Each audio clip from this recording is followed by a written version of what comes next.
ഈശോയ്ക്ക് സ്തുതിയായിരിക്കട്ടെ. ജെറമ്യായുടെ പുസ്തകം 29-ാം അധ്യായം. പ്രവാസികൾക്കുള്ള കത്ത്.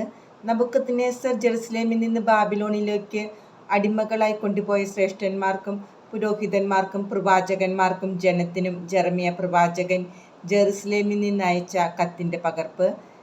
യാക്കോനിയ രാജമാതാവും ഷണ്ഡന്മാരും യൂദയായിലെയും ജെറുസലേമിലെയും പ്രഭുക്കന്മാരും ശില്പികളും ലോഹപ്പണിക്കാരും ജെറുസലേം വിട്ടുപോയതിനു ശേഷമാണ് ഈ കത്തയച്ചത്. ബാബിലോൺ രാജാവായ നബൂഖദ്നേസറിൻ്റെ അടുത്തേക്ക് യൂദാ രാജാവായ സെദക്കിയ അയച്ചവനും ഹിൽക്കിയായുടെ പുത്രനുമായ ഗമറിയായും ഷാഫാൻ്റെ പുത്രൻ എലാസായും വഴിയാണ് ഈ കത്ത് ബാബിലോണിലേക്ക് അയച്ചത്. കത്തിലെ സന്ദേശം ഇതാണ്: ജെറുസലേമിൽ നിന്ന് ബാബിലോണിലേക്ക് അടിമകളായി ഞാൻ അയച്ച സകലരോടും ഇസ്രായേലിൻ്റെ ദൈവമായ സൈന്യങ്ങളുടെ കർത്താവ് അരുളി ചെയ്യുന്നു: വീട് പണിത് അതിൽ വസിക്കുവിൻ, തോട്ടങ്ങൾ നട്ടുപിടിപ്പിച്ച് ഫലങ്ങൾ അനുഭവിക്കുവിൻ, വിവാഹം കഴിച്ച് സന്താനങ്ങൾക്ക് ജന്മം നൽകുവിൻ, നിങ്ങളുടെ പുത്രീപുത്രന്മാരെയും വിവാഹം കഴിപ്പിക്കുവിൻ, അവർക്കും മക്കളുണ്ടാകട്ടെ. നിങ്ങൾ പെരുകണം, നിങ്ങളുടെ സംഖ്യ കുറഞ്ഞു പോകരുത്. ഞാൻ നിങ്ങളെ അടിമകളായി അയച്ചിരിക്കുന്ന നഗരങ്ങളുടെ സമാധാനത്തിനായി യത്നിക്കുവിൻ, അവയ്ക്ക് വേണ്ടി കർത്താവിനോട് പ്രാർത്ഥിക്കുവിൻ.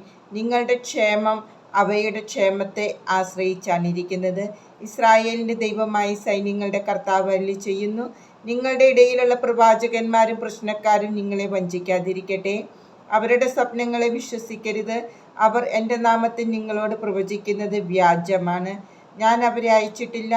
കർത്താവ് അരുളി ചെയ്യുന്നു: ബാബിലോണിൽ 70 വർഷം പൂർത്തിയാകുമ്പോൾ ഞാൻ നിങ്ങളെ സന്ദർശിച്ച് നിങ്ങളെ ഈ സ്ഥലത്തേക്ക് തിരികെ കൊണ്ടുവരുമെന്നുള്ള എൻ്റെ വാഗ്ദാനം നിറവേറ്റും.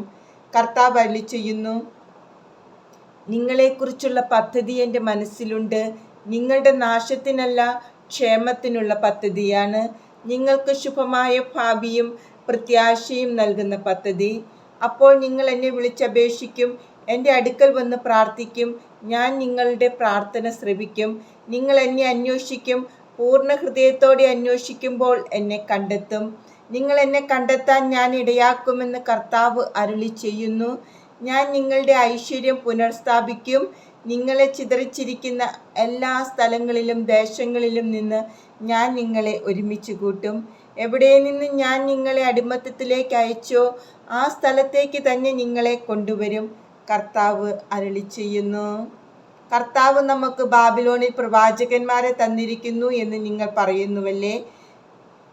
ദാവീദിന്റെ സിംഹാസനത്തിലിരിക്കുന്ന രാജാവിനെയും ഈ നഗരത്തിൽ വസിക്കുന്ന ജനത്തെയും നിങ്ങളോടുകൂടെ പ്രവാസത്തിലേക്ക് പോകാത്ത നിങ്ങളുടെ സഹോദരന്മാരെയും കുറിച്ച് കർത്താവ് അരുളി ചെയ്യുന്നു: ഞാൻ അവരുടെ മേൽ യുദ്ധവും ക്ഷാമവും പകർച്ചവ്യാധിയും അയക്കും. അവരെ ഞാൻ തിന്നാൻ കൊള്ളാത്ത വിധം ചീത്തയായ അത്തിപ്പഴത്തിന് തുല്യമാക്കും. സൈന്യങ്ങളുടെ കർത്താവ് അരുളി ചെയ്യുന്നു: വാളും ക്ഷാമവും പകർച്ചവ്യാധിയും കൊണ്ട് ഞാൻ അവരെ വേട്ടയാടും. ഭൂമിയിലുള്ള സകല ജനതകൾക്കും അവർ ബീഭത്സവസ്തുവും ശാപവുമായിരിക്കും. ഞാൻ അവരെ ചിതറിച്ച രാജ്യങ്ങളിലെല്ലാം അവർ സംഭ്രമവും പരിഹാസവും അവജ്ഞയും ജനിപ്പിക്കും. ഇതെൻ്റെ ദാസന്മാരായ പ്രവാചകന്മാർ വഴി ഞാൻ പറഞ്ഞ വാക്കുകളെ അവർ ശ്രവിക്കാതിരുന്നത് കൊണ്ടാണ്. കർത്താവ് അരുളി ചെയ്യുന്നു: ഞാൻ ഇടപെടാതെ അവരെ അയച്ചിട്ടും നിങ്ങൾ അവരുടെ വാക്ക് കേട്ടില്ല.